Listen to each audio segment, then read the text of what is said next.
కష్టం కష్టం అని చెప్పండి పక్కలకి.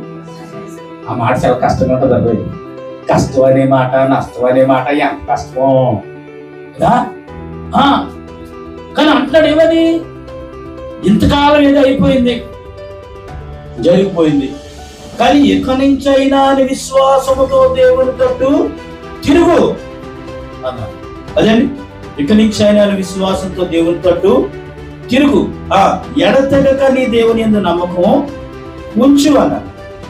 నువ్వు దేవుని తట్టు తిరిగితే, నువ్వు నమ్మకం ఉంచితేనే దేవుని కార్యాలు నువ్వు చూడగలవు. రైటా రాము? ఇప్పుడు చర్చికి మనం వచ్చినప్పుడు దేవుడు చేసే కార్యాలు అన్ని ఇన్ని కూడా కావు అని సాక్ష్యం చెప్తాం.